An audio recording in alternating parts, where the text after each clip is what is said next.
Momento para hablar de las antropologías hechas en el Caribe. Un poco continúa la conversación que empezó ayer, y un segundo momento vamos a tener una intervención de Eduardo Restrepo a las 4 de la tarde. Y de paso les comento que mañana tenemos dos momentos. Por la mañana una actividad, un taller organizado por la Asociación Colombiana de Antropología, y por la tarde tenemos dos momentos para hablar de antropologías y feminismo. Tenemos aquí a Patricia Castaneda, que es vicepresidenta de ALA, Diana Gómez, Lina Berrío y Lorena Hatt, que van a estar trabajando sobre antropología y feminismos en el Caribe, y Lorena también mañana con Chipulli. Un poco esa es la parte de publicidad. La idea de este momento, las antropologías hechas en América Latina y el Caribe, y hoy fundamentalmente centrado en el Caribe, tiene que ver con lo que decíamos ayer, esa como deuda que tiene ALA con el Caribe, pero se enmarca, digamos, la idea es hacer una especie de ejercicio, ¿no?, de diálogo y de ejercicio, y se enmarca en una colección que tenemos de la Asociación Latinoamericana de Antropología, que ya la mencionamos ayer, que es la colección Antropologías hechas en América Latina y el Caribe. Ayer se discutió la cuestión de las composiciones, de o hechas en. Cuando pensamos las antropologías hechas en América Latina y el Caribe, el director de la colección es Eduardo Restrepo, que ayer estuvo en un rato. Cuando pensamos en la idea de hechas en, estamos pensando, por supuesto, en un bloque de enunciación, pero también estamos corriéndonos un poco, estamos en el marco de la discusión de en, o en, de, pero corriéndonos a su vez de esa discusión, pensando realmente qué se hace en nombre de la antropología en cada uno de nuestros países, o en este caso en la región, ¿no?, en el Caribe. Entonces la idea es poder esto, tenemos algunos libros ya por supuesto en nuestra página web, que están disponibles en acceso abierto y demás. Ayer mencionamos algunos. Tenemos las antropologías hechas en Argentina, en Uruguay, en Chile, Perú, en Ecuador, en Colombia, que fueron las primeras, y en Venezuela. Y hay algunas ahí que están por salir. Si ustedes bucean por los libros, se van a dar cuenta que pueden hacer como una doble entrada a los libros. Por un lado se puede, digamos, trabajar con el contenido efectivo que tiene cada uno de los libros, y cuáles son los artículos o los capítulos del libro que han sido seleccionados para formar parte de la colección. Y por otro lado, lo que se puede hacer es pensar en cuáles son los criterios que están detrás de cada una de las selecciones. Y ahí se puede ver que cada editor, editora o editores eligió. ¿Cambiamos? Cambiamos. Cada uno de los editores eligió de manera autónoma, independiente, los criterios para seleccionar cuáles son las antropologías que sostienen, dan como un panorama de qué es lo que se produce, de qué es lo que se hace en nombre de la antropología en sus países.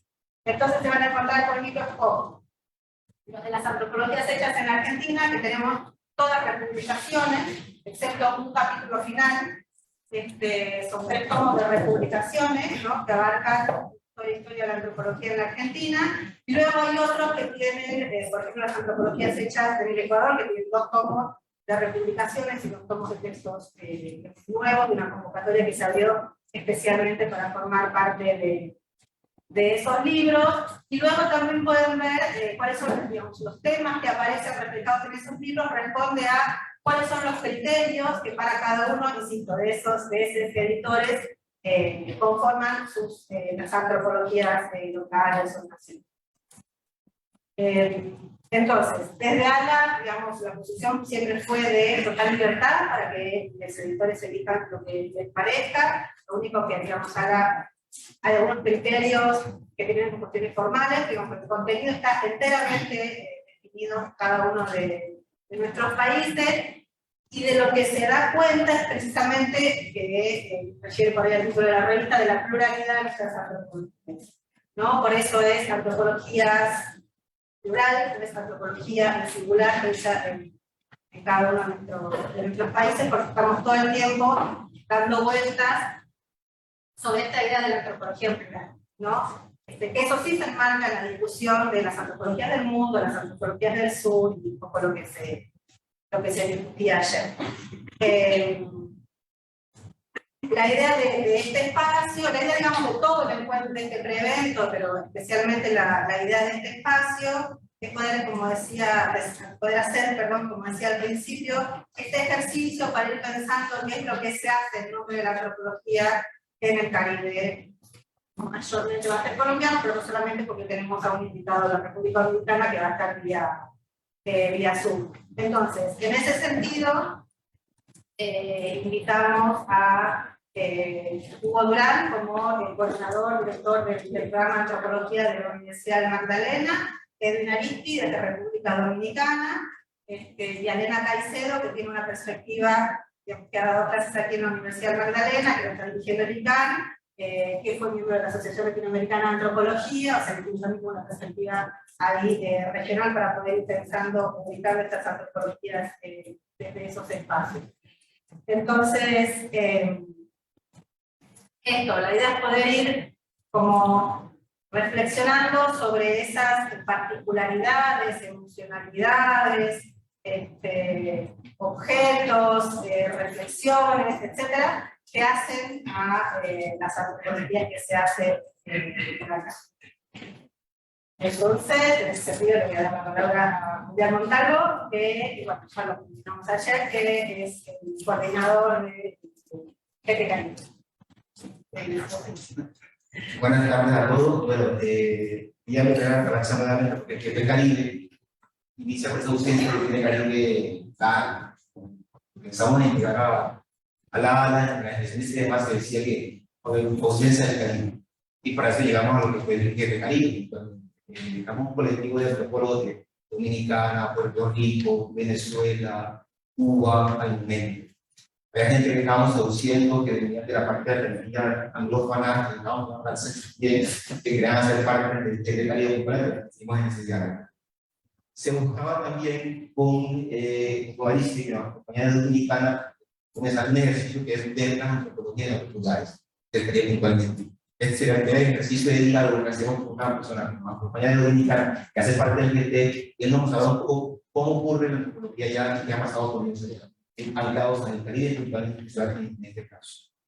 El Jefe Caribe también ha avanzado un poco porque la Cámara estaba haciendo en su momento con el capítulo Caribe, que ampliamos el capítulo a un poco más amplio y como tuvimos desde ahora puntualmente repensar, y hablábamos puntualmente cuando vemos la introducción de lo que es nuestro GT desde el Caribe, o sea, pensar nuevamente, ya que no pensando, pero desde la Cámara hemos entrado en ese momento. También pensando en lo que comentaba el día de hoy, que es las noticias desde ahí, la apuesta nuestra, que logremos de aquí al próximo congreso, llevar el producto del grupo de trabajo pensando en esta antropología, que logre un poco hacer esa mirada, yo creo que estamos pensando de las antropologías de en Colombia, pero en la discusión es un poco más allá del Caribe, no solamente como todo el Caribe, que hay diferentes países que construyen diferentes antropologías y cómo logramos dar algunos textos, algunas visiones de eso que tenemos que rompa el esquema del idioma también, implementa el esquema del idioma, la ruptura del idioma anglófona, tanto hablante y otros lugares que hay ahí, y también en lo que es castellano. Lo que se busca desde ha sido un poco difícil la interacción entre los diferentes documentos, porque hay muchas fronteras cuando nos sentamos a conversar. Cómo lo está pensando Venezuela, cómo lo está pensando Dominicana, cómo lo está pensando Cuba, y vamos un poco lento en el ejercicio, pero esperamos ir avanzando, abarcando el pensamiento de cada lugar y llegar al punto de comprender este lugar, o este gran lugar, que son múltiples ediciones, y hoy queremos empezar a dar el primer paso. Igual, encontramos una relación y vamos buscando lo que estamos haciendo nosotros acá, entendiendo un poco lo que pasa también en el mercado de manera histórica. Por eso ayer, evidentemente, terminamos hablando de una antropología acá de conocer puntualmente. Ahí se llevó la discusión, pero ese es el primer avance, por lo que pasó para hacer. Y esa es la intención de ALA. comenzar a dar esos pasos para incluir o hacer parte de esto, esta relación y este diálogo entre el sur-sur, por ejemplo, como hablábamos ayer, y ese Caribe que de pronto hay una ausencia para nosotros, está presente y hace un trabajo de asociación. Bueno, muchas gracias. Saludo nuevamente a la Junta Directiva del ALA. Gracias, Julián.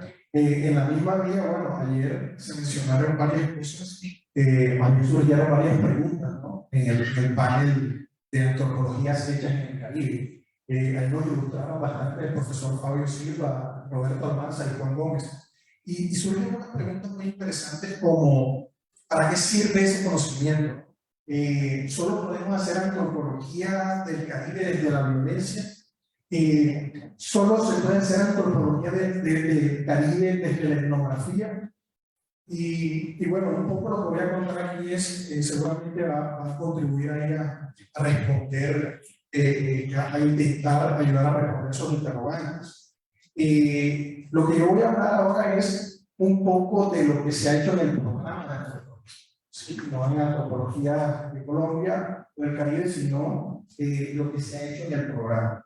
Y para comenzar con eso, debo contarles que nosotros tenemos unos 491 trabajos de grado, que se dividen en 145 entre pasantías y 94 en productos de investigación. Es decir, la mitad de la producción que nosotros tenemos es en investigación, y netamente en etnografía. Y una parte más práctica, unos 123 productos y unos diplomados que no alcanzan los 4 participaciones. Es decir, de los trabajos que se han hecho desde la antropología en el programa. Hay que mencionar que estos productos es una corresponsabilidad, ¿no? Porque aquí intervienen precisamente los docentes, estudiantes y administrativos. Es decir, cuando se utiliza una herramienta etnográfica o se utiliza, no sé, entrevistas, etcétera, cualquier técnica, es una responsabilidad de todos los investigadores. Entonces, da cuenta de esto, ¿no? En ese sentido, yo dividí un poco en 3 épocas esta producción y hablar un poco de lo que escribieron en el año 2000. Es decir, las cortes, las personas que entraron a estudiar antropología en el año 2000, tienen un corte etnográfico, tienen un corte, otra parte de la arqueología y una parte forense. Es decir, las primeras cortes iniciaron con esos enfoques. Y podemos, por ejemplo, citar algunos trabajos como que ayer hablaba el profesor Roberto Almanza, una etnografía, por ejemplo, del barrio desaparecido de la ciudad de Santa Marta. Este es un trabajo de las primeras cortes. Por ejemplo, Bernijal, un pueblo de pescadores, que hace parte también del Magdalena. Y así podría citar muchos, uno de corte arqueológico, por ejemplo, investigaciones arqueológicas en los predios de la Universidad del Magdalena. Es decir, desde las primeras cortes ya se empieza a hacer arqueología en la misma universidad, y eso produjo muchas cosas que tenemos hoy en la colección arqueológica. Pero también desde los inicios hubo un corte forense. Podríamos citar, por ejemplo, un estudio que se realizó desde una práctica extendida, se llama Arqueología Forense en 3 casos de búsqueda de desaparecidos en el proceso de justicia y paz en el departamento. Es decir, aquí podemos ver unos temas, podemos ver metodologías, podemos ver técnicas y podemos ver unas intenciones y necesidades de manejar, ¿no? Desde el inicio del programa.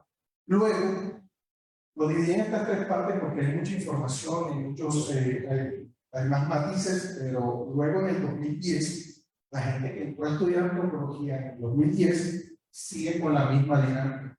Esas 3 áreas de la antropología. Es decir, por etnografía, podríamos citar, por ejemplo, un trabajo de investigación sobre subjetividades femeninas, por ejemplo. Ya empezamos a hablar ahí también de temas de género en esa época. Otro, por ejemplo, sobre la ciberecología política del carbón en Santa Marta. Y uno también ya de corte en arqueología, que tiene que ver con la arqueología y patrimonio. una visión desde el proyecto de la arqueología de la Ruta del Sol, que también da cuenta ahí un poco de la arqueología preventiva a la que se dedican los arqueólogos hoy en día, por ejemplo, de esta universidad, de este programa.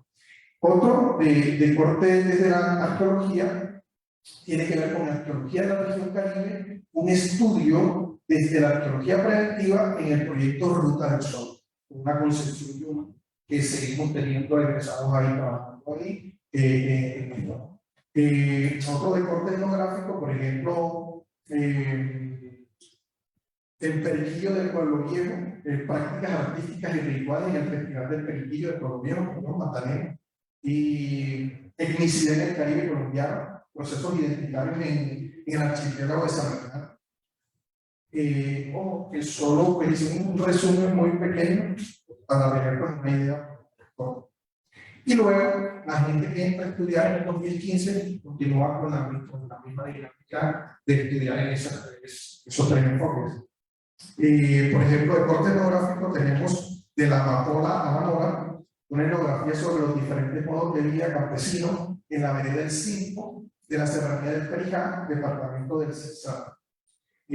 Otra pasantía, por ejemplo, tenemos el cabildo indígena del corregimiento de Taganga, procesos de resistencia, reconocimiento y autonomía del territorio, que por eso decía que es un tema de corresponsabilidad, porque los profesores han participado en esto. Por ejemplo, en Taganga eso provocó que se hizo un acompañamiento y hoy tenemos al cabildo gobernador Ariel Áñez, con antropólogos del PIB, profesor Eduardo, participando en eso.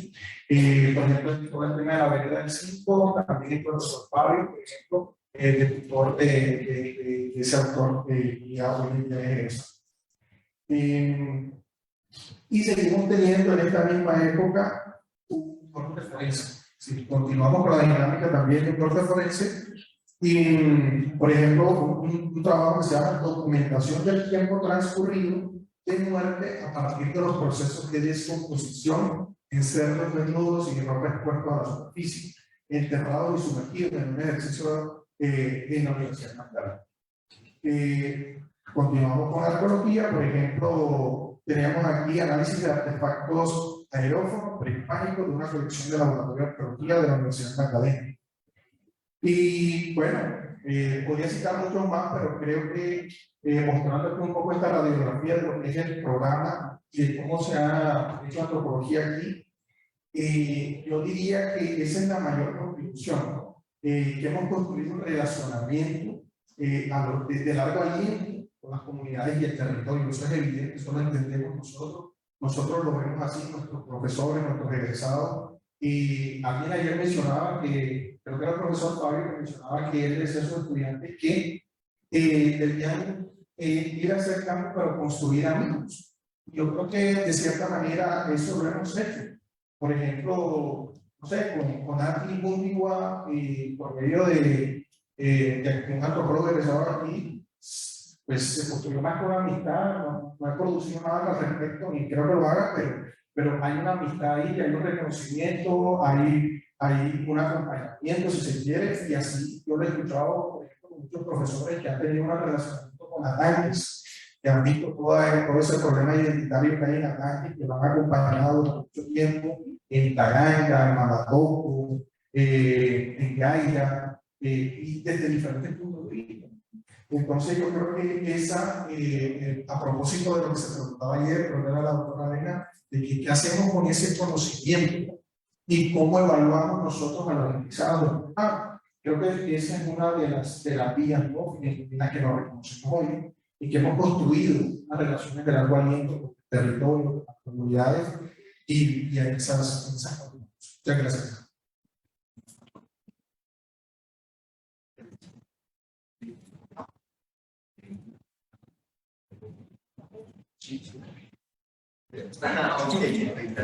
Vale. Ahora dice Edwin Alice, perdón, siempre lo habíamos por el apellido. ¿Me escuchas?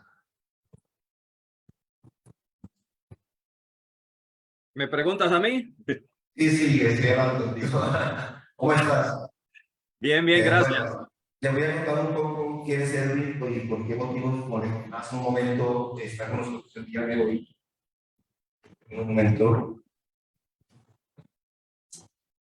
Bueno, de Manuel Aristi Rosa, licenciado en Antropología Social, Técnico y Cultural de la Universidad Autónoma de Santo Domingo, maestría en Antropología Social y Cultural por la Universidad, maestría en Historia Dominicana también en la USAC, doctorado en Historia del Caribe por la Pontificia Universidad Católica Madre y Maestra, docente de cátedra de Antropología en la UEASD y coordinador de la segunda cohorte de la maestría en Antropología Social y Cultural. Políglota, inglés, alemán, italiano, investigador y fundador de estudios en antropológicas, doctor Luciano Castillo Domínguez, investigador adjunto al Instituto de Estudios Superiores Loyola San Cristóbal, guía de turismo especializado además. Hola, Edwin, esta fue la presentación tuya, entonces cuéntanos un poco cómo opera y cómo ocurre el mundo de la antropología dominicana. Bueno, primero, buenas tardes y muchísimas gracias a todo el equipo coordinador, gracias a Julián por esta gentil invitación y por el honor de poder compartir con ustedes en este importantísimo congreso.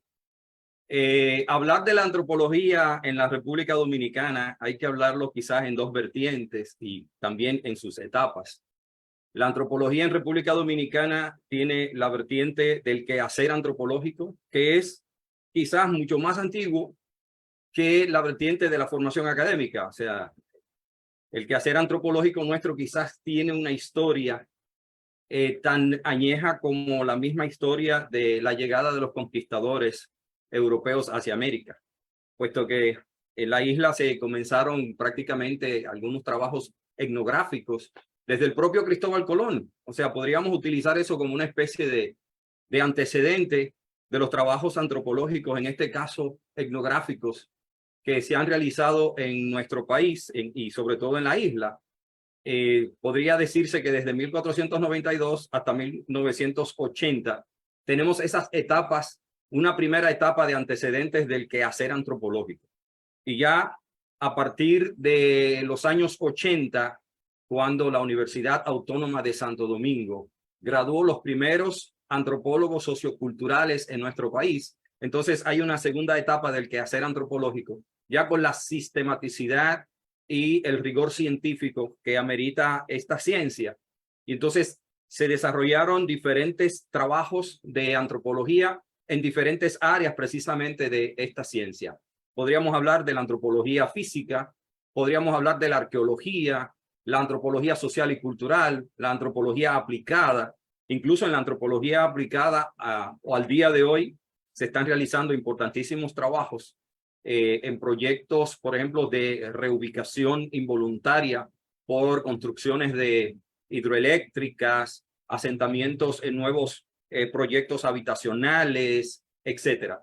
Y entonces, cuando nos vamos quizás al quehacer antropológico en esos antecedentes, vamos a encontrar, además de los trabajos que ya conocemos de los cronistas de India, durante los siglos XVI, XVII, XVIII, hay muchos estudios, hay escritos, quizás con el sesgo de la época, el eurocentrismo de la época, para describir la cotidianidad, para describir los elementos culturales que se desarrollaban en esta isla, la misma conformación de las culturas que se desarrollaron en la isla, porque sabemos que la isla de La Española, como fue nombrada por Cristóbal Colón, pues tiene dos diferentes culturas en el mismo territorio. En la parte oeste tenemos la República de Haití, que se conforma a partir del final del siglo XVII con la antigua colonia de Saint-Domingue, y la parte este de la isla, que hoy se llama República Dominicana, que prácticamente es, digamos, el resultado de la descendencia española y luego también de otras mezclas que se fueron dando en esta parte este de la isla. Y entonces, durante esos siglos se escribieron elementos importantes, libros que son utilizados incluso como referencias bibliográficas, tanto de historia, de antropología, de sociología, de etnología, etc. Ya para los años del siglo XX, la primera mitad del siglo XX, entonces comenzamos con trabajos muy acabados en el elemento arqueológico. Se crea el primer instituto de estudios y de investigaciones antropológicas en la República Dominicana en el año de 1947. conocido como Centro de Investigación Antropológica, el CINDIA, de la Universidad Autónoma de Santo Domingo, que fue en 1947, y a partir de ahí se comienza a hacer trabajos, sobre todo en el área arqueológica. Y posteriormente, ya en los años 70, entonces se crea el Museo del Hombre Dominicano, que es la institución encargada para hacer investigaciones en las áreas de arqueología, de antropología, de etnología, etc. Y a nuestro país llegaron antropólogos graduados, por ejemplo, desde los Estados Unidos, llega la doctora June Rosenberg, quien en los años 50, 60 hace estudios sobre el Gagá, publicando incluso un interesantísimo libro sobre esta manifestación que tiene un origen en África, pero que se desarrolla en la parte oeste de la isla, en Haití, y posteriormente nos llega a la República Dominicana a principios del siglo XX, 1916 en adelante, con la ocupación militar estadounidense que se dio en la isla, primero en 1915 en Haití, posteriormente en 1916 en la República Dominicana, y prácticamente hasta 1934 estuvieron las tropas norteamericanas en territorio de la isla. Para 1934 salen de la República de Haití, antes habían salido ya de la República Dominicana. Y entonces, con la incursión de los norteamericanos, comienza a darse una especie de traer mano de obra haitiana a la República Dominicana para trabajar en los ingenios azucareros, y entonces se desarrolla el Gagá en nuestros bateyes, en los lugares donde vivían los braceros, que viven todavía muchos braceros haitianos, muchas personas que todavía viven allí en esos entornos, y la práctica del Gagá aún se mantiene en nuestro país. Entonces la doctora June Rosenberg hace este estudio. Es también, digamos, la primera docente de la materia de introducción a la antropología en nuestra Universidad Autónoma de Santo Domingo.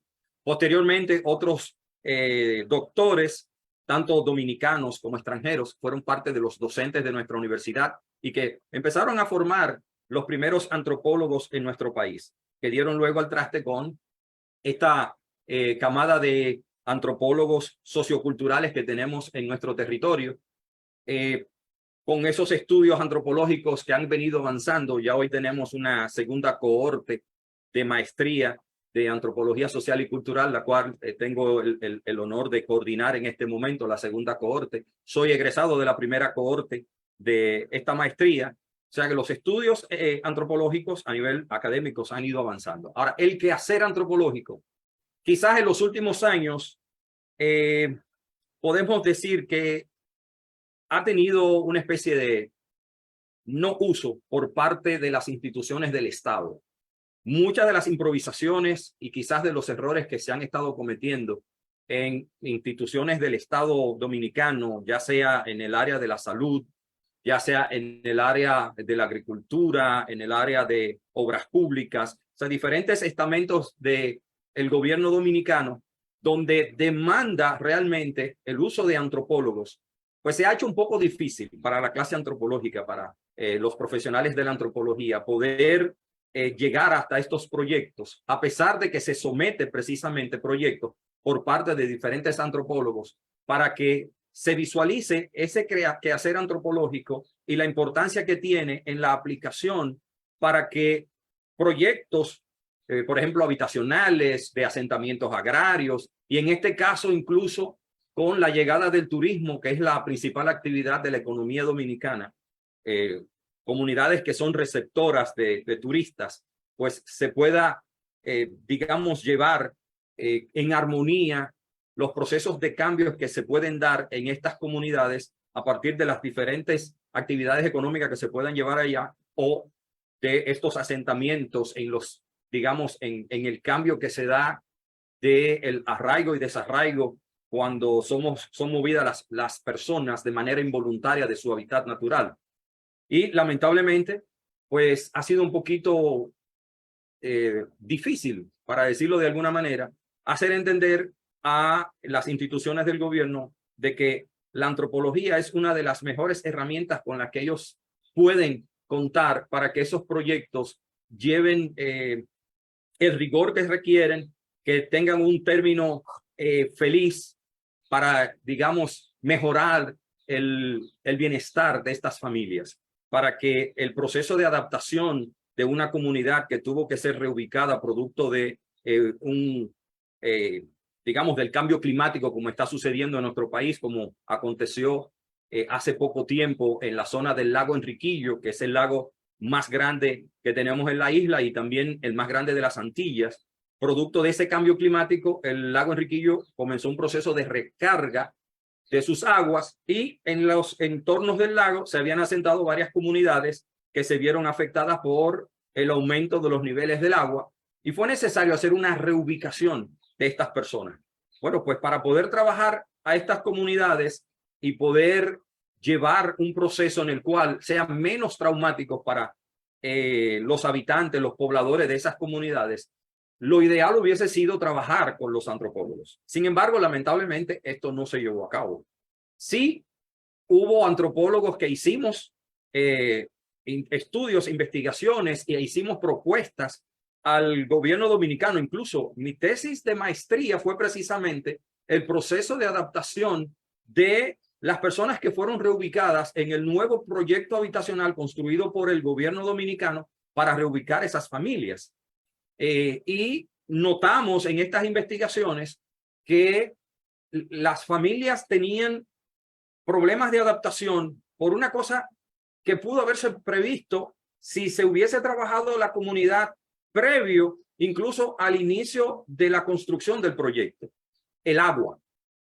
Ellos estaban asentados en una zona cerca del lago Enriquillo, donde las aguas del lago le estaban afectando, pero son aguas hipersalinas. Sin embargo, cerca de allí hay un manantial de agua dulce, que era prácticamente, digamos, el punto de encuentro del poblado, donde la gente solía sentarse a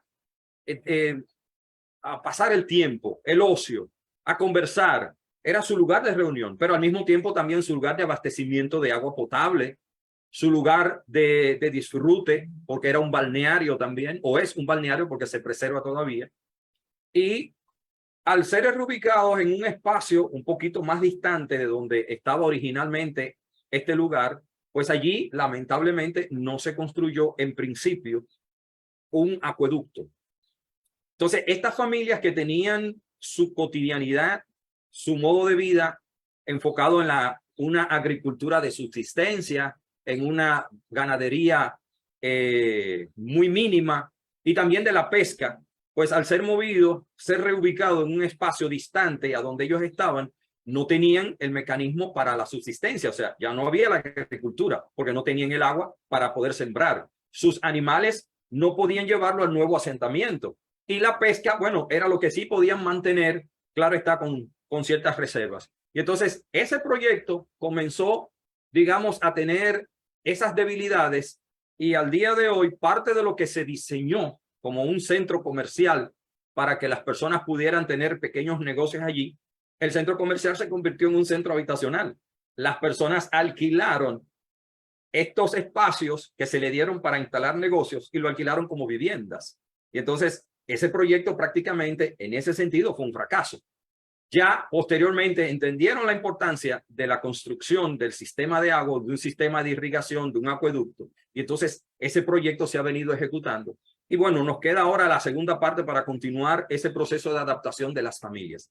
Es parte de los errores, digamos, de las improvisaciones que tenemos en la República Dominicana por parte del Estado. Pero también en el quehacer antropológico, otra de las fortalezas, de las herramientas que podríamos dar a la República Dominicana como nación, es tratar incluso de borrar un poquito el sesgo y las inobservancias, las confusiones que hay de los elementos culturales de la afrodescendencia en la República Dominicana. No sé si ustedes están enterados, me imagino que sí, porque el problema que está sucediendo en nuestra hermana República de Haití es prácticamente hoy en día de conocimiento internacional. Haití está sumido lamentablemente en un gran problema de las bandas que están controlando la República de Haití, los gángsters que están controlando la República de Haití. Hay una muy baja producción, prácticamente un alto nivel de desempleo, la población no tiene libertad para caminar en las calles, es un caos realmente. Y uno de sus mecanismos de escape es precisamente territorio dominicano, porque compartimos la misma isla, y para venir a nuestro territorio no tienen que montarse en un avión o abordar alguna embarcación, arriesgando la vida, incluso como ha sucedido de muchos haitianos que han construido embarcaciones para poder salir de su territorio en busca de otros escenarios donde vivir y subsistir. Vienen a la República Dominicana. Lamentablemente en nuestro país los controles que tenemos no son, digamos, los más estrictos o los más controlables posibles. Me refiero a que la frontera, que tiene 390 kilómetros lineales de ancho, pues es una frontera un poco porosa, para decirlo de alguna manera. Y entonces a diario hay un trasiego de personas. Se ha convertido incluso en un negocio para personas, lamentablemente, dominicanos y haitianos que viven de la trata de personas, a pesar de que el gobierno dominicano ha estado tratando de controlar la situación. Se le ha hecho bastante difícil. Igual está con miembros de las fuerzas militares que están para controlar la situación, con los niveles, digamos, de corrupción que se da en este tráfico ilícito de personas. Igual la misma población dominicana, porque quien transporta a un haitiano que cruza la frontera en el momento en que un soldado quita la vista para que él cruce, ese que lo transporta no es un soldado, sino que es un dominicano común y corriente que tiene una motocicleta que aquí se le llama mototaxi o motoconcho, y lo lleva a algún punto para que luego pueda continuar, o son transportados en autobuses públicos, en automóviles, etcétera. O sea, la misma población dominicana también, digamos que es parte de toda esta maraña que se está dando en nuestro territorio a nivel de la migración haitiana, y hay un desborde en este momento de la migración. ¿Qué sucede? Bueno, que hay en nuestro país, como en la República de Haití, grupos que conviene tener un conflicto entre ambas naciones, mantener un odio entre ambas naciones. Tanto en el territorio haitiano hay grupos que se encargan de influir el odio hacia el pueblo dominicano, como aquí también hay dominicanos que se encargan de hacer influir el odio hacia los haitianos. Porque hay personas que se benefician de esta situación. Y entonces, en el territorio dominicano, hoy en día, hay muchas confusiones en cuanto a los elementos de la afrodescendencia, de las prácticas afrodescendientes. Cualquier elemento que sea afrodescendiente se ha venido asociando a las prácticas culturales de Haití, porque Haití, como es el primer país de afrodescendencia con independencia en toda Latinoamérica, es más conocido precisamente por las prácticas culturales africanas. Y aquí en República Dominicana, lamentablemente, producto de aquel sesgo que se vino dando hace mucho tiempo en cuanto a la historiografía nuestra muy eurocentrista, pues ha creado la confusión en gran parte de la población dominicana con una especie de rechazo a ciertos elementos africanos y lo asocian incluso a la cultura haitiana. Esto se incrementó durante la era del dictador Trujillo. Trujillo nos gobernó desde 1930 hasta 1961. Y en esa dictadura, pues todo lo que era negro estaba asociado a Haití. Tanto así que incluso en la era de Trujillo, la cédula de identidad dominicana, por un error, se le ponía color de la piel a las personas como elemento identitario. Y entonces a los que eran de piel negra, las personas afrodescendientes, le ponían como color de piel indio oscuro para tratar de evitar el color negro. Y todo esto fue creando confusiones en nuestra población que al día de hoy lamentablemente se siguen replicando. Y entonces elementos de afrodescendencia como la santería sincrética nuestra son rechazados por una parte de la población, sobre todo por la población que tiene sus creencias en las religiones abrahámicas, sobre todo en las que son de corte cristiano, la católica, la evangélica pentecostal, que son muy conservadores. Y entonces estas prácticas que fueron desarrolladas aquí en la isla, porque la santería sincrética, que es la manera en que en lo personal me gusta llamarla, más que religiosidad popular, porque a pesar de que el concepto fue acuñado hace bastante tiempo, entiendo que ya este concepto no debe ser, no debe continuar aplicándose hacia esta creencia local que se desarrolló en la isla a partir de quizás el siglo XVII. ¿Por qué es un error hablar de religiosidad popular? Porque entonces se quiere encasillar a estas creencias a la masa pobre, cuando realmente estas creencias de santería sincrética también son practicadas por clase media y clase alta de la República Dominicana. Es consumida por diferentes clases sociales del pueblo. Por lo tanto, decirle religiosidad popular es simplemente como arrinconarla en un espacio. Entiendo que debe ser mejor el nombre de la santería sincrética. Y entonces esa santería sincrética que se desarrolló acá se le conoce, se le llama brujería y es muy rechazada. Y entonces todas las manifestaciones que tienen que ver con esta religiosidad sincrética se están enfocando como si fuesen prácticas haitianas. Se le habla de vudú.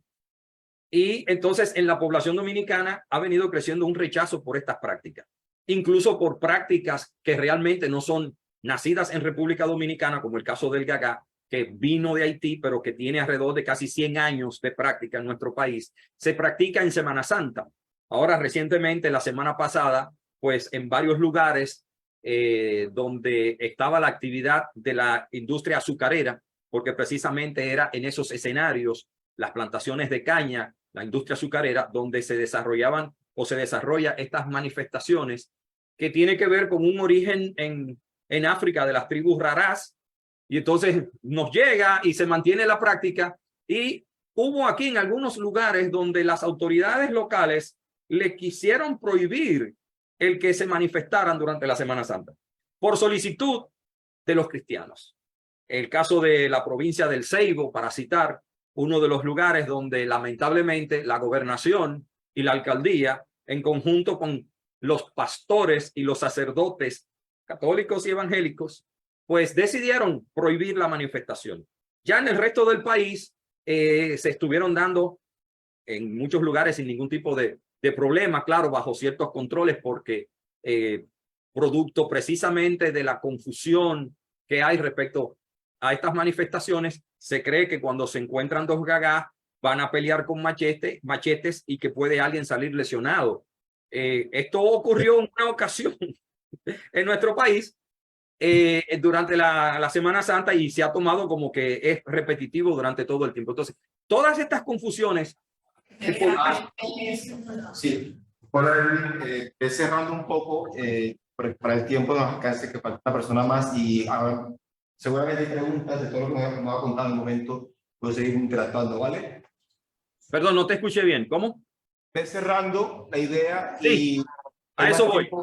Vale, perfecto. A eso iba, que todas estas confusiones pudiesen realmente evitarse si desde el Estado dominicano, desde las instituciones del Estado dominicano, vieran el quehacer antropológico como una herramienta importante para poder poner en relieve nuestras tradiciones culturales, como sucede en otros lugares de Latinoamérica, donde el quehacer antropológico pues tiene una real importancia.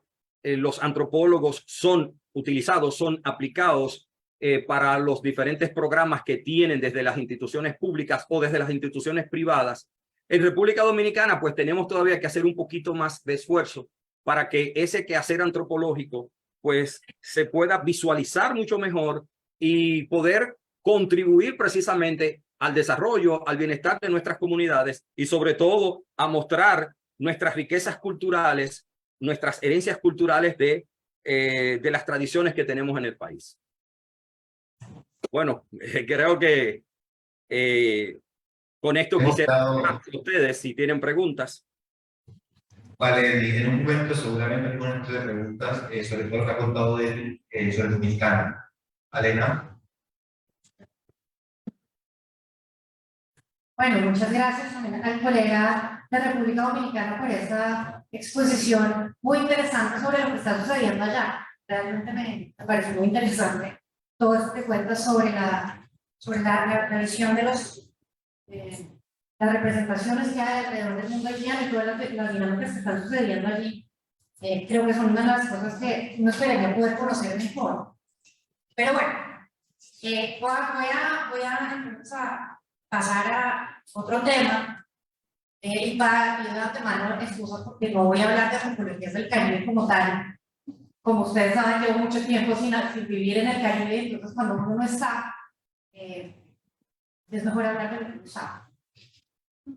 En ese sentido, la reflexión la quería como iniciar más en términos de la otra parte del título de este conversatorio, que es las antropologías latinoamericanas, un poco en la clave que también discutíamos ayer, y quería básicamente dividir mi presentación en tres partes, muy sintéticamente. Sobre todo pensando en algo que mencionaba ayer, tanto Lía como Eduardo, y es cómo antropologías latinoamericanas, o estas antropologías latinoamericanas que nos convocan acá, son antes que cualquier cosa, un proyecto intelectual que tiene unos dolientes detrás, que ha tenido, digamos, un impulso que evidentemente ha estado, se ha concretado a través de la Asociación Latinoamericana de Antropología en los últimos tiempos, y que hoy en día ya, digamos, tiene una materialidad que uno puede ver, puede revisar, que está, digamos, en los libros, los diferentes libros de las antropologías hechas en cada uno de los países de América Latina, y que también, digamos, ha considerado una serie de prácticas de trabajo articulado entre antropólogas y antropólogos de diferentes países latinoamericanos para pensarnos una práctica o un saber hacer latinoamericano que considere, digamos, ese punto. Entonces, lo primero que quería arrancar era revisando tal vez un poco, y me perdonan si soy reiterativa con muchas de estas cuestiones que las hemos hablado muchas veces y que hacen parte también de, entre otras, de los temas, como por ejemplo las preposiciones, que se han sido discutidas y recontradiscutidas, y ya se os cuento bien, pero que vale la pena volver nuevamente sobre esas implicaciones. Entonces, pensar las antropologías latinoamericanas, o incluyendo las antropologías del Caribe, como un proyecto intelectual, pues implica, entre otras cosas, distanciarse de maneras en las que la aproximación, digamos, disciplinar hacia ciertas regiones, pues ha sido pensada en otros momentos. Uno podría hablar de áreas culturales, como pensaban los franceses y los europeos todavía siguen pensando así, en términos de áreas culturales, ¿no? O propuestas también de cuño desde acá, ¿no? De cómo hacer antropologías andinas, o cómo se constituyó, entre otras cosas, las antropologías del Mercosur, que ha sido también, digamos, una iniciativa desde donde se han construido cosas bien interesantes también de los países de Chile, Argentina, Uruguay, Brasil, o iniciativas como estas. Entonces yo lo que quería era hacer énfasis en la cuestión del proyecto y en un segundo momento, digamos, entender, digamos, algo que también se discutía ayer, qué implica hablar de antropología latinoamericana. Y esto básicamente para volver a llamar la atención sobre algo que creo que Juan Carlos expresaba bastante bien en el día de ayer, y es qué implica pensar en nuestros propios términos, cuál es esa, digamos, esa intencionalidad de construir una antropología situada, es decir, qué implica un pensamiento situado, y qué implica un pensamiento situado que parte de pensar en nuestros propios términos, traducir un lenguaje fácil y sin tanto protocolo, cómo uno pueda pensar como piensa la gente específica.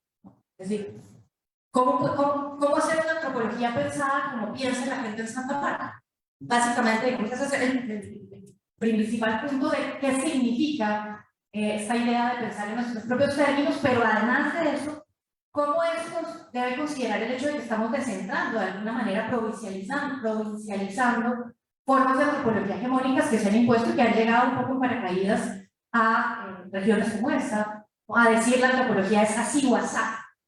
Entonces, ese principio del proyecto político creo que es un principio que parte de ahí, un posicionamiento de un conocimiento situado que busca descentrar ciertas maneras de entender la antropología. Entonces, partiendo de ahí, voy a la segunda idea que quería poner sobre la mesa, y es entender la antropología como una práctica política. También lo mencionaban ayer. ¿Qué implicaciones tiene eso? ¿De qué estamos hablando si hablamos de pensar la antropología como una práctica política?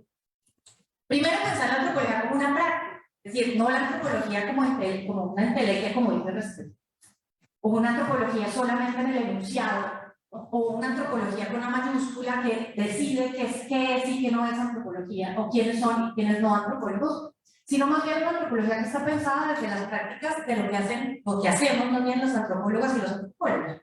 Como lo decía muy claramente hace un momento Lía, la antropología como algo que se hace, no algo que, a lo que uno se adscribe, como si existiera algo por encima de nuestras cabezas que se llama antropología. No, realmente la antropología, y por eso también su pluralidad, está en el hecho de que es una práctica, es algo que se hace. Entonces, cuando hablamos de antropologías latinoamericanas, pues estamos hablando de lo que hacen los y las antropólogas, qué estamos haciendo. La pregunta se direcciona un poco más hacia qué es lo que estamos haciendo. Y volviendo, digamos, hacia otra de las cuestiones que también se hablan ayer, que bueno, estamos hablando de una forma de conocimiento, yo no voy a tener en qué tipo de conocimiento, creo que aquí grandes y larguísimas discusiones se han dado sobre si la etnografía, si no la etnografía, hasta dónde va la antropología, cuáles son sus cruces con otras ciencias sociales, con la sociología y demás. Ese, digamos, no es mi interés en este momento traer esa colación, pero sí, digamos, entender una forma de producción de conocimiento, la antropología, una forma de producción de conocimiento que nos ayuda a entender ciertas cosas, nos ayuda a entender mejor cierta realidad. Y nos ayuda a entender mejor, y por eso, digamos, su valor, y también por eso su poder, nos ayuda a entender cosas. Y ese poder de la antropología, creo yo que es un poco el énfasis donde una práctica antropológica debería concentrarse. Es decir, si estamos entendiendo la antropología como lo que hacemos, pues entonces entendamos también que eso que hacemos es algo que nos permite entender ciertas cosas. Y que eso que nos permite entender, si nosotros hacemos las preguntas en términos de preguntas, en nuestros propios términos, seguramente nos va a ayudar también a dimensionar la realidad en la que estamos de unas maneras que seguramente no sería lo mismo si viene alguien en paracaídas, que pena los símiles, además con unas versiones un poco también caricaturescas de la manera como llega una disciplina a institucionalizarse, pero un poco pensando también en ese proceso histórico como se ha dado. Aprender a hacer antropología es aprender a entender o a tener un medio también para entender ciertos asuntos, ciertas cosas mejor. Desde esa perspectiva, ahí, yo pensaría que uno de los grandes bucles y uno de los grandes lugares donde a veces nos quedamos enredados, sobre todo cuando estamos en la universidad, cuando digo estamos en la universidad me refiero como en el ámbito académico, es que en ese mismo ámbito académico pareciera que el hecho de entender mejor ciertas cosas es suficiente, ¿no? Y mucha gente, digamos, como decían ayer, infla sus currículos y se llena de títulos asumiendo que entender por entender es lo que hay que hacer siendo antropólogo o antropólogo.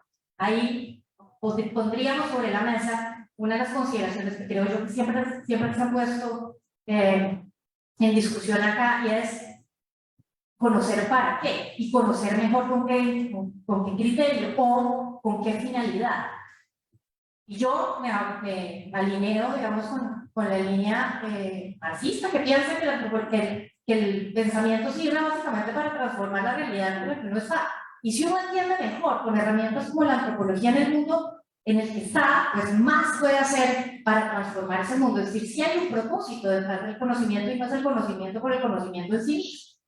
Entonces, con esa consideración en mente, yo pensaría que las antropologías latinoamericanas, pensadas así como logros de enunciación, son algo, y en este caso, digamos, en particular, las antropologías del Caribe, que nos deberían llevar a preguntarnos qué estamos entendiendo mejor hoy en día. Y yo sí creo, como les decía ayer, creo que después de 15 años de no hacer un balance de qué hay, por lo menos en Santa Marta, en el Magdalena, como antropología, yo sí creo que hemos entendido mejor ciertas cosas que lo que se entendía hace 15 años. Pero obviamente necesitamos entender mucho mejor otras, y sobre todo tenemos que hacernos las preguntas que son, las preguntas pertinentes para el momento en el que estamos. ¿Qué asuntos entonces hemos entendido mejor y cómo implica el entender mejor el hecho de que no es suficiente con que nos quedemos ahí, sino que tenemos que empezar a mirar de qué manera sigue la realidad? Esto para llegar, básicamente, antes de el tercer punto al que quería llegar, que era un poco mi experiencia, y contarles un poquito también cómo veo yo la situación desde donde me encuentro. Pero todo esto básicamente para decir, nosotros también tenemos que entender, haciendo una suerte de etnografía de la práctica de los antropólogos, de lo que hacemos, lo que es la antropología en términos de lo que hacemos los y las antropólogas, cómo podemos entender cuáles son los campos de disputa en los que nosotros realmente, digamos, podemos poner en juego ese haber entendido mejor ciertas cosas. No nos podemos, digamos, dar el lujo de quedarnos eternamente mirándonos el ombligo. Creo que sí hay mucha gente, muchos colegas que se la pasan en esas. Creo que también hay otros que se acomodan. Creo que todos conocemos gente que está, digamos, acomodada en el hecho de poder acrecentar sus currículos y tener un trabajo que no le demande mayor esfuerzo, y ya. Pero realmente, digamos, eso no es entender cuál es el campo de disputa en el que estamos como antropólogos y antropólogos. Yo quería mencionar básicamente solamente hay 3 campos de disputa que a mí me parecen que son prioritarios, interesantísimos, no puedo estar en todos, seguramente habrá más, sin duda. Uno tiene que ver con la academia, creo que aquí estamos en un campo de disputa grandísimo. Estamos en un campo de disputa porque además la antropología no es una sola, porque hay maneras de entender la antropología, porque hay, en las diferentes posiciones también hay la pugna por entender cuáles son las capacidades que tiene el pensamiento antropológico para poder abrir mundos posibles, para poder hacer pensable otras cosas. Entonces la academia definitivamente es un campo de disputa. Pero hay otros. Los medios de comunicación hoy en día son un campo de disputa. Un campo de disputa por el sentido común. Cómo la antropología puede intervenir un campo de disputa como el de los medios de comunicación hoy y ayudar a contrarrestar, si se quiere, o ayudar, digamos, por lo menos a mover las bases de esos sentidos comunes que están anquilosados y que definitivamente cuando uno ha tenido, por ejemplo, un acercamiento, lo mencionaba ayer anecdóticamente Fabio, cuando decía lo terrible que es ver como el tipo de escenario al que se enfrenta Francia Márquez como vicepresidenta de la República, de un racismo desbordado, y además un racismo masivo, y además un racismo que encuentra una cantidad de eco en las redes sociales y en el sentido común de mucha gente, que uno diría, pero ¿a qué hora? Es decir, pues claro, cuando uno es antropólogo y está en la universidad y está solamente rodeado de antropólogos que piensan más o menos cercanamente, pues uno se estrella con el mundo cuando se da cuenta que realmente la mayoría de la gente en este país es un racista increíble y que además tienen, digamos, unas posibilidades, ¿no?, de hacerlo público de manera descarada y además con bombos y platillos por parte de buena parte de la sociedad. Entonces, frente a eso uno dice, ¿cómo el pensamiento, o no la antropología, y aquí quiero hacer enfática en esto, porque no es la antropología la que nos pone en esa situación, digamos, de confrontación y de disputa, es el ejercicio y la práctica de uno como antropóloga o como antropólogo. Es ese posicionamiento, porque seguramente también habrá antropólogas y antropólogos que están muy cómodos con estas formas de racismo. Eso no, la antropología no salva nada en ese sentido, pero sí permite, digamos, una práctica de confrontación y una práctica de disputa para generar escenarios diferentes. Entonces, los medios de comunicación creo que son otro campo de disputa. Y el otro campo de disputa, y aquí es la tercera parte, ya como para aterrizar la cosa en algo más concreto, y es el Estado y las instituciones. Cuando hablábamos de antropologías latinoamericanas, de antropologías del Caribe, yo decía, pero miércoles, ¿cómo voy a hablar ahí? Si además soy institución y además soy institución de Estado, ¿no?, nacional. Y desde entonces esta mañana estaba preparando esta charla, pensaba yo, pero ¿por qué siempre estamos pensando que el Estado nacional está, digamos, en contraposición, ¿no?, a la idea de pensarse en la situacionalidad, por ejemplo, del Caribe o cualquier otra región? No necesariamente tiene que ser así, pero bueno, el Estado y las instituciones también son un campo de disputa. Y quienes han trabajado, yo creo que aquí hay varios, quienes han trabajado con las instituciones saben, digamos, de cómo esa capacidad de comprensión de ciertos asuntos y de ciertas cosas que proporciona una perspectiva antropológica es una herramienta con la que uno tiene que pelearse muchas veces con codazo, patada, puño y demás, en medio de una institucionalidad que es profundamente restrictiva, machista, burocratizada, terrible. Y ese campo de disputa también demuestra de qué manera nosotros deberíamos tener una comprensión muchísimo más fina y mucho más aguda de lo que implican las relaciones de poder, incluyendo el poder que tiene la antropología para interpelar a otros campos de conocimiento, para interpelar a otros campos de acción, para interpelar a otro tipo de lugares de toma de decisiones que a veces pareciera que no existieran cuando uno solamente está haciendo investigación. Por eso no quiero decir que el Estado sea el lugar, pues, más interesante para hacer antropología, seguramente que no, pero sí es un lugar importante, es un campo de disputa necesario. Creo que una de las cosas que decía el colega de República Dominicana en ese sentido, pues en Colombia, digamos, también se refleja, seguramente también colegas como en México, que tienen una trayectoria muchísimo más amplia, muchísimo más profunda en lugar de la antropología en el Estado Nacional, tendrán también, digamos, muchas cosas que decir. Yo simplemente quería llamar la atención sobre ese campo, porque es un campo al que llegué desprevenidamente hace un par de meses y desde donde he podido también hacer un poco de etnografía interna de lo que implica la institucionalidad del Estado y con lo que uno se enfrenta. Entonces, quería llegar aquí básicamente para contarles dos o tres cosas que a mí me han parecido muy interesantes también, de ser una institución de Estado que habla en nombre de la antropología y de la historia y de la arqueología, a pesar de que usted metió ahí, pero desde esas tres disciplinas, digamos, hay una institución de Estado. Y uno diría, bien, ¿eso cómo se come? Yo creo que en buena medida muchos de los antropólogos en Colombia esa pregunta nunca se la han hecho. También por eso el deseo con el que han visto el instituto y también la distancia y el abismo que existe entre la institucionalidad del ICANN y la academia en muchos casos. Pero más allá de esto, puede ser sonar queja, yo lo que quería es llamar un poco la atención sobre cómo esa perspectiva, ese comprender mejor, desde la perspectiva antropológica, le pone a uno unas preguntas que son, a mi modo de ver, muy pertinentes, pero que también lo pone en una situación de disputa, que es, creo yo, donde está el de la cosa. La primera es, digamos, seguramente a ustedes les habrá pasado, pero las discusiones teóricas en la antropología han estado muy ligadas recientemente con la idea de superar la noción de cultura, de que la cultura no sirve, o de que la cultura, digamos, se convirtió, o se convierte en una cosa por allá que no tiene nada que ver, o que no dice nada en sí mismo, sino que se convirtió, digamos, ni siquiera en un concepto, sino en una cáscara que de alguna manera permite a través de ella generar una serie de procesos de gobernanza.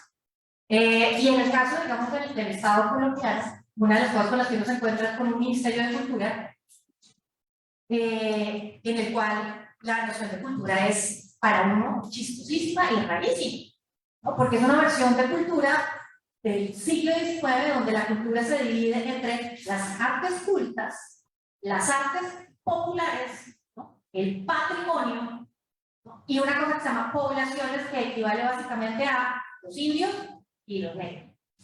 Y eso es el Ministerio de Cultura desde hace 25 años. No mentiras, desde el 97 que crearon esa cosa como Ministerio de Cultura, siguiendo un poco como los lineamientos de la Constitución multiculturalista y siguiendo también los preceptos de la UNESCO, que impone también una serie de consideraciones. Entonces, un Ministerio de Cultura que piensa así la cultura, pues tiene muchas cosas que uno diría como antropólogo, quiero ya mismo darme la pelea y tener la disputa directa, ¿no? Sobre qué hacemos con un ministerio que hace eso. ¿Cómo pensamos, digamos, qué hacer con un patrimonio que realmente, y yo creo que aquí todos nos hemos enfrentado a ese problema de entender el patrimonio como una categoría, pues además absolutamente reificada y defendida por la institucionalidad y las leyes, pero que al mismo tiempo le genera a la gente una cantidad de frustraciones, porque como el patrimonio realmente no existe, sino que lo que existe son declaratorios de patrimonio donde las comunidades se pelean durante años para poder ser declarada o para poder declarar cierta manifestación como patrimonio y después se estrellan con una institucionalidad que les dice, y se frustran también con una institucionalidad que les dice, bueno, listo, usted puede ser patrimonio, pero con eso no espere que vamos a tener aquí presupuesto para que usted invierta, las actividades marxistas, una serie de frustraciones, ¿no?, contundentes con las cuales la gente pues, termina muy desencantada y el Ministerio de Cultura arruinado en términos presupuestarios también. El patrimonio, digamos, es una cuestión bastante compleja. Uno podría profundizar mucho en eso en términos de cómo se está considerando qué es eso de patrimonio, cómo hacemos nosotros para entender la relación entre ese concepto extraño de cultura que está detrás de esa institucionalidad y esta idea del patrimonio también, que es un fetiche rarísimo, muy atravesado también por una lógica de Naciones Unidas y de UNESCO que te está diciendo todo el tiempo: haz inventarios, haz declaraciones. Si no pasas por la declaración en el campo del patrimonio, enteré, por ejemplo, que la cumbia no es patrimonio colombiano. No es patrimonio porque no ha pasado por el Consejo Nacional de Patrimonio. No dice que ridiculez. Pero ese procedimiento funciona así. Esa es una, entre otras cosas. Entonces, el patrimonio, y lo podemos discutir más a fondo, no quiero profundizar para no agotar la discusión, creo que es bastante rica y profunda. Y hay otras discusiones también de fondo que tienen que ver con esos alcances de esas formas de institucionalidad donde la pertinencia de ese conocimiento de la antropología se ven, ¿no?, están ahí en nuestras narices. ¿Y quién va a dar la disputa para que esas cosas cambien? Entonces, un poco la pregunta a la que yo quería era un poco dimensionar es la pregunta que yo me hago. Y es, si se supone que nosotros llegamos, bueno, yo lo estoy pensando también desde mi perspectiva de aceptar un cargo como eso, básicamente por el contexto actual, por lo que implica, digamos, pensar que un gobierno del cambio y por lo que implica, digamos, pensar que un cambio en términos de si le dan una chance desde la antropología de hacer ciertas cosas, pues lo vamos a hacer. Hasta donde se pueda, sí, efectivamente, y hasta donde no tengan, pero pensando que sí se pueden hacer cosas. Entonces, si uno quisiera enfrentarse con esas formas de institucionalizadas y anquilosadas de pensar la cultura, de pensar también que las poblaciones que tienen derechos solamente son indias, negras, y que el resto del mundo no existe, que las formas de diversidad están clasificadas y están estandarizadas por un sello estatal, ¿no? O si no, simplemente usted no es patrimonio ni tampoco es población que pueda ser objeto de una política o unos derechos específicos. Entonces uno dice, aquí estamos ante unas problemáticas regresas. Ojalá hubiera más antropólogos. El Ministerio de Cultura, yo creo que es el ministerio que más antropólogos tiene. ¿Cómo están pensando o cómo estamos pensando en la práctica de antropólogos y antropólogas? No la antropología, sino la práctica en concreto, lo que hacemos, ¿no? La manera como estamos, digamos, posicionando nuestras propias preguntas y esta cuestión de la pertinencia y el pensar desde donde estamos parados, cómo lo estamos poniendo en discusión y qué tipo de disputas. Y cuando digo disputas me estoy refiriendo en términos muy concretos, digamos, a las fórmulas con las cuales uno se disputa poder. Creo que nosotros a la antropología, a los antropólogos y a las antropólogas les hace falta, o nos hace falta en general, entender también el poder que podemos tener en una conversación con abogados o en una conversación con jueces directamente o en una conversación con otras instituciones. Si esa intencionalidad de comprender mejor no pasa por comprender mejor nuestros campos de disputa, pues seguramente no vamos a hacer mucho. Entonces quería básicamente llamar la atención sobre eso. Hay otras cosas que quisiera poder profundizar más allá, pero bueno, esto en últimas básicamente pensando que las antropologías del Caribe, ¿no?, son un reto también para pensarse qué hacer de antropólogas y antropólogos, al igual que cualquier otra forma de antropología, sea en el Estado, sea por fuera de él, y pensando en esto, como en esos límites, cierro, ¿no?, también con una cuña. No fue nada más, necesitaba hacerlo. Y es un poco, desde el instituto nosotros abrimos, digamos, una serie de estímulos y de espacios, digamos, para el financiamiento de formas de investigación y de lógicas de investigación e intervención que nos parece que son pertinentes en este momento y que quisiéramos, digamos, quisiéramos que se sumaran en su quehacer, no solamente los antropólogos y las antropólogas, los historiadores en general, sino cualquier persona que crea las ciencias sociales, y es cómo nos hacemos las preguntas pertinentes, cómo hacemos para entender mejor cuestiones muy concretas de la realidad nacional, como por ejemplo las élites de este país, como por ejemplo las élites regionales en cada una de las regiones de este país, como por ejemplo las formas de desigualdad que existen, como por ejemplo, entre otras cosas, mirándose el Estado como digo, ¿cómo hacemos para no creerle tanto al Estado? Incluyendo la misma institucionalidad. ¿Cómo hacemos para que desde el Instituto Colombiano de Antropología, Instituto de Estado, no le creamos tanto al Estado? Y eso implica pues pensar más allá del Estado Nacional. Y eso implica también entender un poco mejor las condiciones geopolíticas que tiene un país como Colombia, entender mejor las problemáticas geoestratégicas a las que nosotros nos enfrentamos. Creo que el Caribe es una región geoestratégica, la Amazonía es una región geoestratégica, la manera como se está articulando actualmente los temas que tienen que ver con economía política, ¿no? A nivel global, pues tienen que ver con esas posiciones geoestratégicas. Y necesitamos entender mejor eso, porque tal vez nos estamos quedando demasiado en los límites del Estado Nacional. Entonces la invitación era básicamente para que aprovecharan esos estímulos que están abiertos esta mañana. Y seguramente estarán abiertos por una semanita. De hecho, ahora también, bueno, el espacio para que podamos aprovechar también esas maneras de hacer del ejercicio y la práctica de la antropología algo tal vez un poco más útil para el mundo. Bueno, muchas gracias a los tres, muy provocadora, los tres, dos, Elena. Abrimos ahora a preguntas o comentarios, pero tienen que ser así de chiquitos los comentarios y las preguntas pueden ser más grandes. Gracias por ser breve. Nosotros venimos trabajando varios años, precisamente por esa experiencia que comenté ayer, directamente con las comunidades para construir dialógicamente el concepto de patrimonio y desde luego lo que tú mencionaste en las comunidades indígenas y las personas con las que ha adelantado esta construcción dialógica e intercultural del patrimonio, poderla conciliar.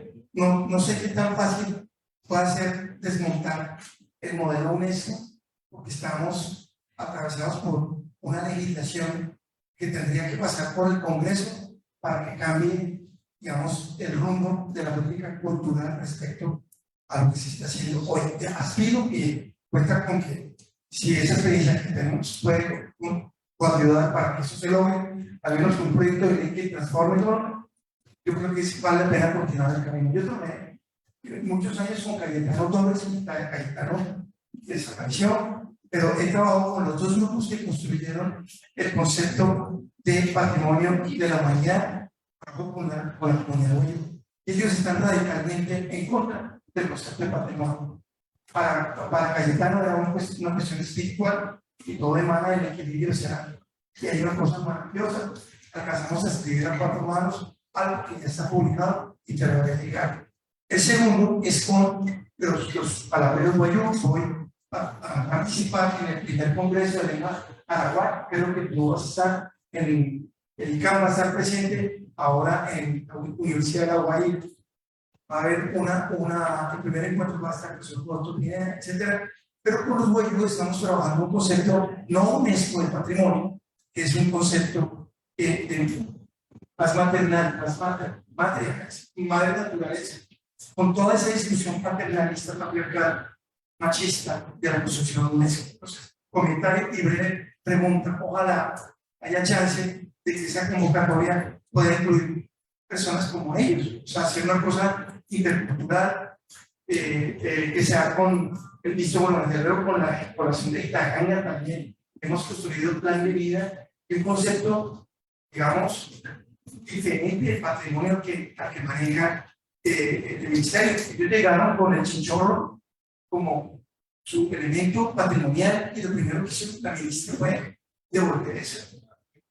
Eso fue muy frustrante y para toda la comunidad de restaurantes. Entonces, gracias. Espero la pregunta es ojalá que la convocatoria podría ampliarse más. Gracias.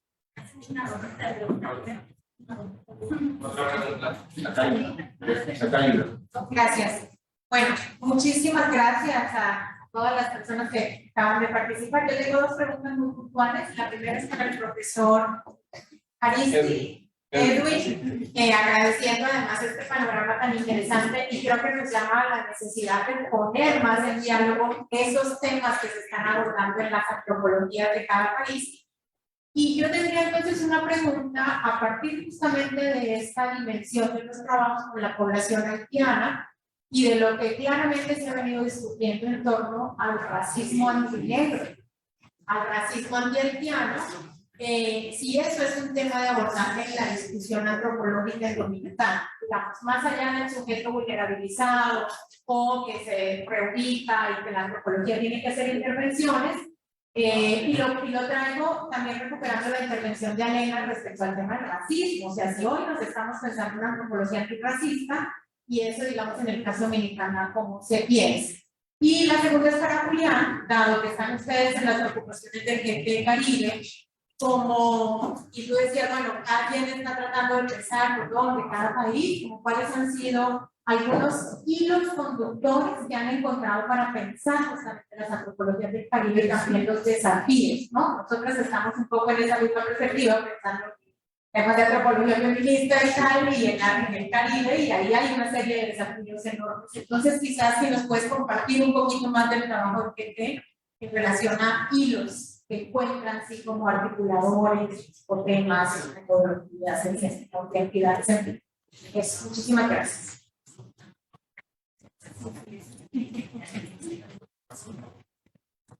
Otra pregunta.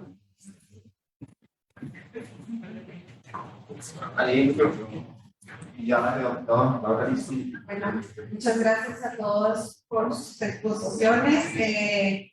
A mí me llama la atención, obviamente, poderosamente este tema de proyectos políticos de práctica política.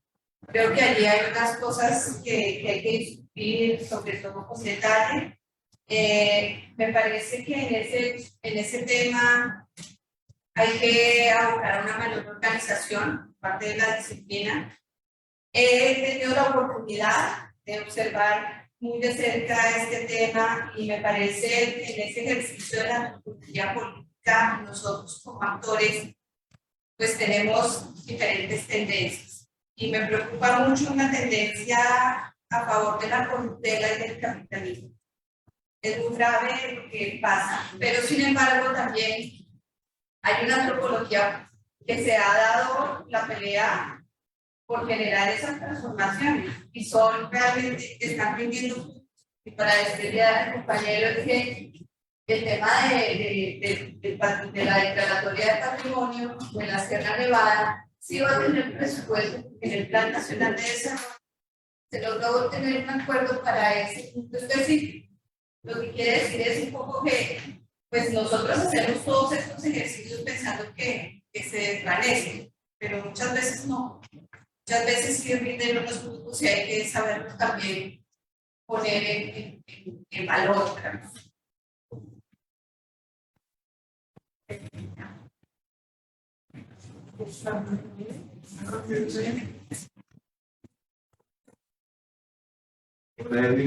Edwin, después se van a responder, por favor.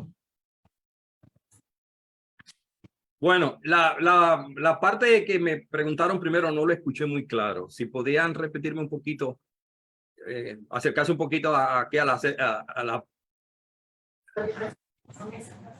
Sí, no, era simplemente si en la discusión de la antropología dominicana estaba planteado el tema del antirracismo, o sea, del racismo antinegro, del racismo antihaitiano, digamos, que eso era un tema de discusión en esos términos, no solamente en la, digamos, como la dimensión más etnográfica de los problemas concretos, sino un poco como cómo lo estaban pensando desde la antropología. Ahora es un asunto central. Mira, yo no diría que es realmente racismo lo que está sucediendo en República Dominicana. Sí hay un elemento grande de discriminación. Racismo no creo, porque no es por el color de la piel realmente que se está dando la situación en República Dominicana con respecto al tema haitiano y la migración. Es precisamente las desinformaciones que tiene el pueblo dominicano, la mala percepción de esta migración que ha llegado, y mucha gente quizás asustada, pensando en sus puestos de trabajo, etcétera. Y más que todo, sí, lo que se puede ver aquí es una especie de discriminación respecto a la población haitiana que viene a República Dominicana, pero no es por un tema racial, más que todo entiendo que tiene que ver con precisamente las condiciones económicas, las condiciones sociales, lo que se está dando en nuestro país, y lamentablemente es alentado por un grupo de personas que tienen ciertos beneficios porque son fundaciones que reciben fondos internacionales para poder accionar, y entonces mantienen estos conflictos que se dan, o estas confusiones que se dan en la población dominicana.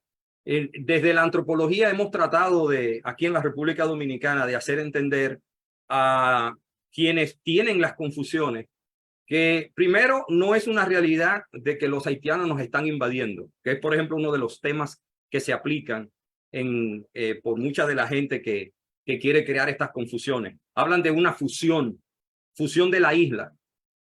Algo totalmente descabellado, porque en donde existen dos culturas tan disímiles como la haitiana y la dominicana, donde lamentablemente la primera barrera es la lengua, o sea, ya se habla creola, aquí se habla español, prácticamente producto de estas barreras, digámoslo así, de manera culturales, se hace un poco difícil pensar en que puede haber algún tipo de fusión y que va a desaparecer una cultura para que permanezca la otra.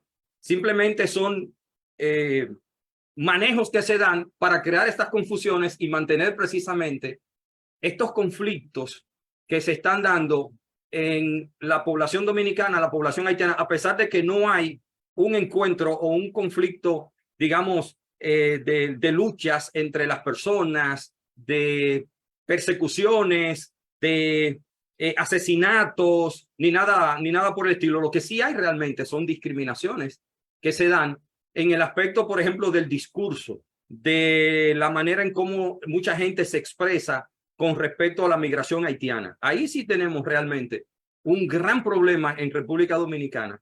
Hemos tratado, repito, desde las academias, desde diferentes estamentos, de tratar de aclarar y de explicar que todo lo que se está diciendo es más que todo algo tejido, creado para crear precisamente las confusiones que estamos teniendo en la República Dominicana con respecto a la migración haitiana. No sé si eso responde a la pregunta, no sé si la entendí así de esa manera.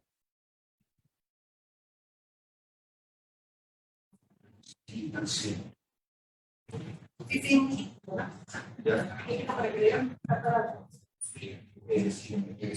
Hola.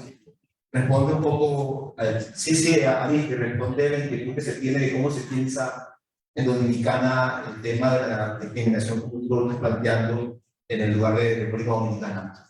Gracias por la respuesta, Elena.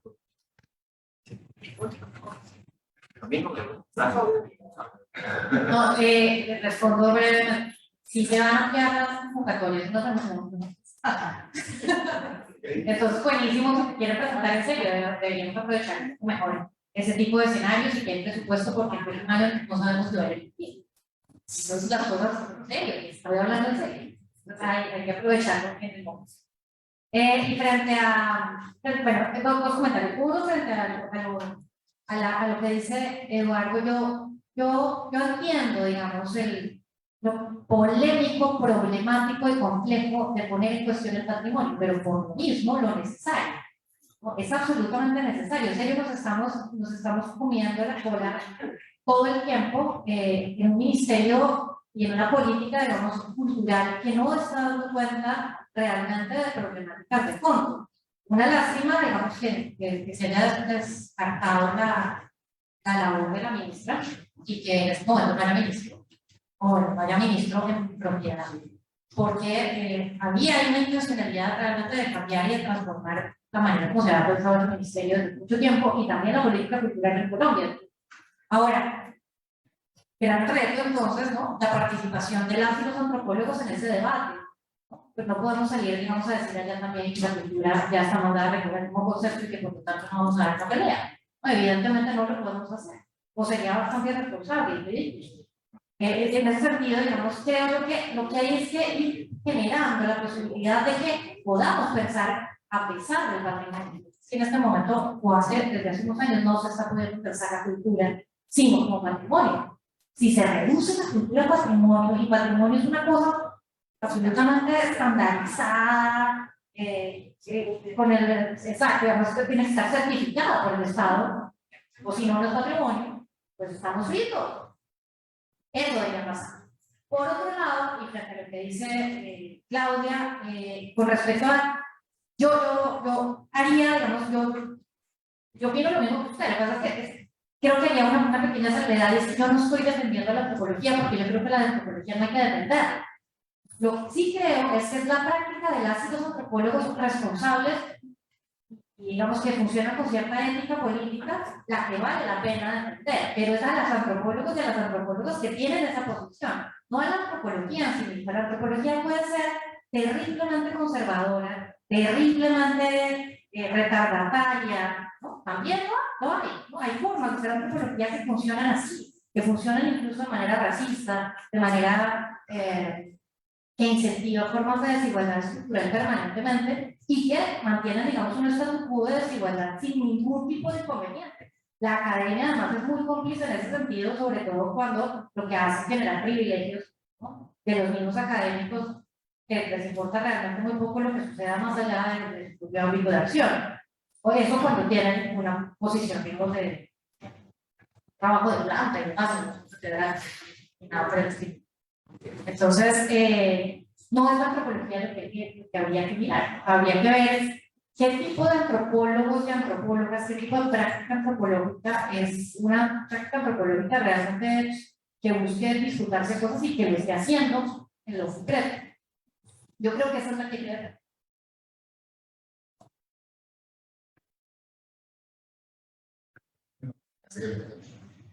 Bueno, voy a ser muy sincero con lo adelantado hasta el momento con lo que la propuesta inicial del FT era una comunicación como estamos haciendo hoy el día de hoy con Edwin. O sea, porque pocas veces tenemos esa oportunidad de saber qué está pensando el otro en nuestro Caribe, hablando del Gran Caribe y de las diferentes formas que tenemos de Caribe en este momento. Y siempre se pensó en los propios límites geográficos que hay de Estado-nación puntualmente. ¿Qué piensa Dominicana? ¿Qué piensa Cuba? Pero nunca estamos hablando entre sí. Esa fue una de iniciales. Tanto que el primer ejercicio que se hizo por parte del GT, una serie de filmes internas, donde cada participante de cada país exponía un autor de su lugar. Mostraba una antropología pensada desde el Caribe, entendiendo la disputa del Caribe desde el ejercicio analítico del Caribe. Ese fue el primer avance que hicimos, pensando en un proyecto editorial que es lo que se buscando.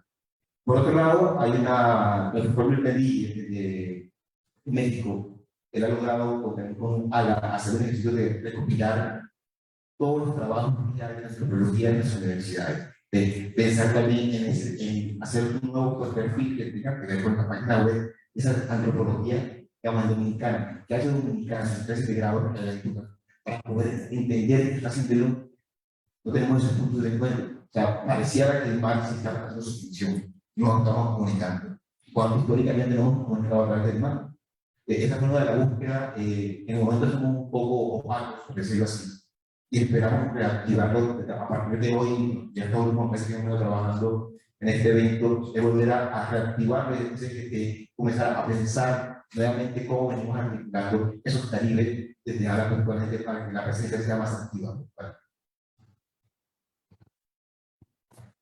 Bueno, vamos a ir cerrando esta mesa para dar paso a la siguiente. Quería por ahí decir dos cositas, un poco retomando la idea de Lina de los hilos conductores, que más allá de todas las diferencias que por ahí marcamos en nuestra región, pensando en América Latina y el Caribe como nuestra región, tenemos esos hilos conductores que hacen que nuestras antropologías puedan dialogar, ¿no? Eso tiene que ver con ese proyecto político intelectual que nos da como cierta plataforma de diálogo, el lugar geopolítico que ocupan nuestros países. Yo pensaba cuando Hugo hablaba acá de los trabajos de grado,